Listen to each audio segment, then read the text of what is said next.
So, are you a Muslim, or Mohammedanist?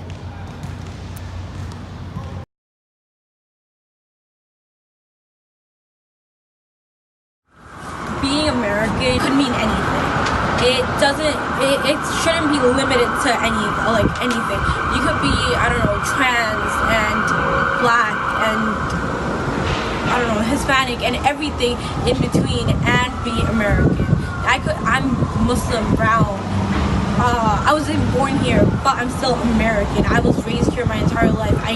This is what I know. I don't know anything else. Every single person in America has their own way of achieving the American dream, and some people may think they have a better advantage than others. Some people have different political beliefs, but the fact that you're able to acknowledge all of that shows what a true American is. Living in New York City, you don't necessarily always get the exposure to the constant discrimination that people that hijabis and Muslim women living in America always face.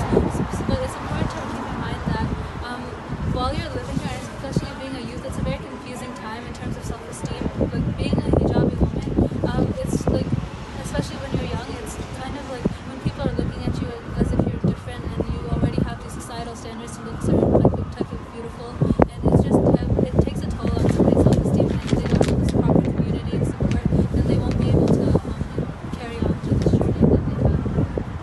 I would say I'm American. I mean, I was born here, I was brought up here. I definitely, I guess my marker of American is could I go back to my country of origin and really, I don't know, understand that atmosphere completely? And the answer is no. I understand the American atmosphere. I understand the America's atmosphere. I understand American TV shows, American media, American stuff.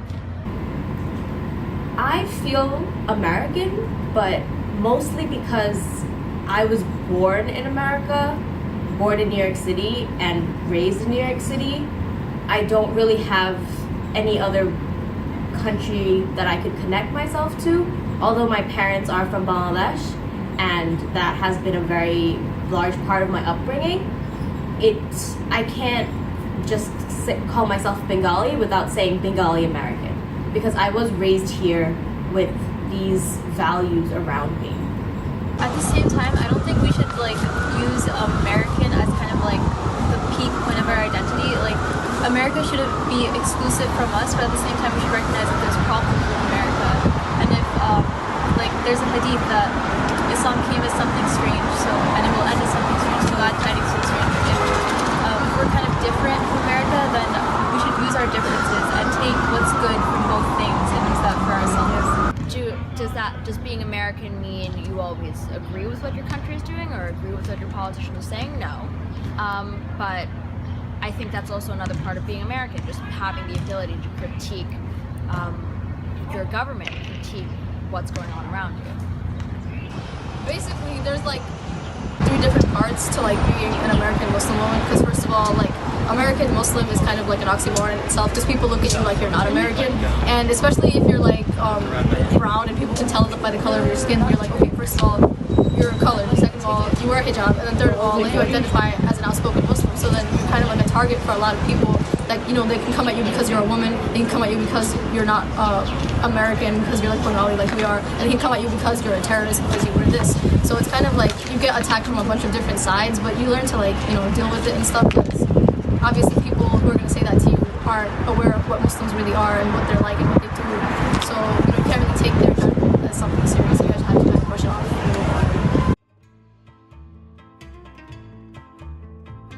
Do you guys have vitamin D deficiencies because you're not getting enough sunlight because of your hijab?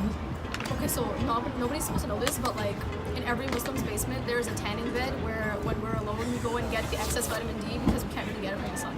Do you often sit by windows to get your daily amount of vitamin D? No, that's not allowed because someone might see us from outside, And the windows are a liability. So what happens is we actually cover all the windows with extra hijabs. So what happens when you run out of a hijab and you're oh, it's worn out and stuff, you're just add to my window collage. But my message is don't be reactionary. If someone if you respond to something bad with something more bad, the nothing good can come out of it. So always what you take in, try to turn it into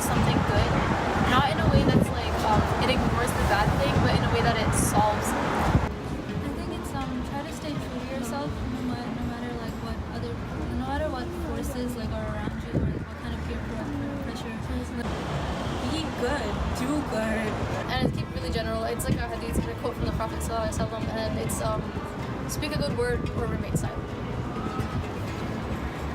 If the people, if the Muslims, proper way, if they obey their religion,